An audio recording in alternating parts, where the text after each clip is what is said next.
Well, ice augers can be heavy when you're out on the ice, covered in layers of clothing. There's a new machine that aims to help with that. It's another fish-related story, and it's something you need to see when we come back. And later, something you need to see, created right here in our backyard. Stick around.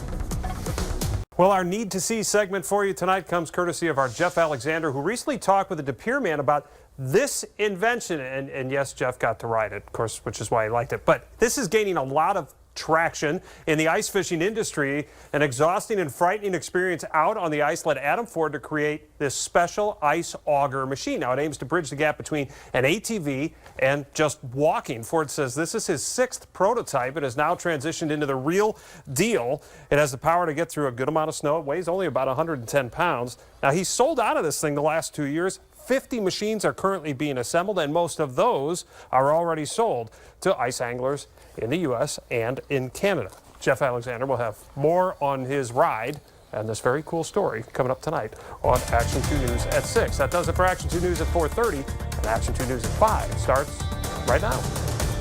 And still to come here on Action 2 News at 6. Drilling down, I'm looking at the video, drilling down the facts about a De Pere man's invention, the intention it's getting with ice fishermen. Stick around for this one.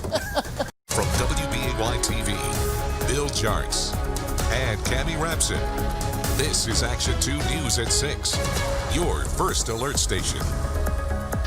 Despite today's summer-like fall weather, it won't be too long before ice anglers start getting their gear ready for, you got it, winter. New at 6, Jeff Alexander reports on a De Pere man's invention that's gaining a lot of traction in the ice fishing industry.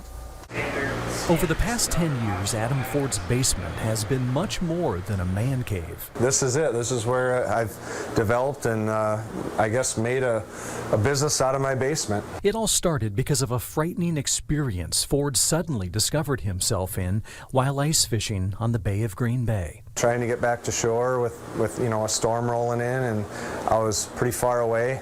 So I had to take a bunch of breaks on the way back to shore, you know, just from exhaustion. And every time I took a break, I would stop and I'd be tired, and I'd look around and look down and I'd say, I got a gas motor here, and it's just sitting there, and I'm sitting here hauling it myself. As a manufacturing engineer, Ford decided he needed to come up with a way to use his ice auger for more than drilling a hole. And by the time he reached shore, he already had a plan. So he went to work immediately designing and building an ice auger machine, gas-powered or battery. This is my 6th prototype that has now transitioned into the real deal. It's functionally very good. It goes through a good amount of snow, and it has just the right amount of power to get through that snow. We developed this thing to actually break apart with no tools, which is really nice and handy. The total weight all put together with the motor and everything is only 110 pounds. Ford's partner, Drake Van Hole from Iowa, came on board a few years ago, realizing the ice auger machine could bridge the gap between an ATV and foot power. I was one of the guys on the Facebook page that was liking every post, checking it out. I thought it was an awesome thing.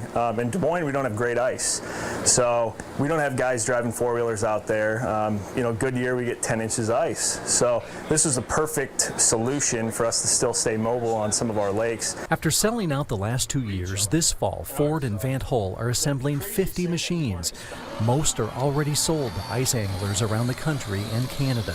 The average cost, depending on accessories, is $1,500. We were joking if we'd get a big order. I said I might have to move out to Green Bay. So, where he can join Ford out on the bay with an ice auger machine.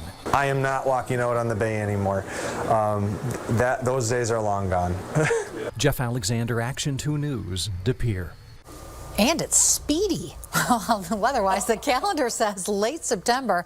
The weather decided to pull a page from August. Highs in the 80s today. Severe weather specialist Brad Spackwoods here with the forecast.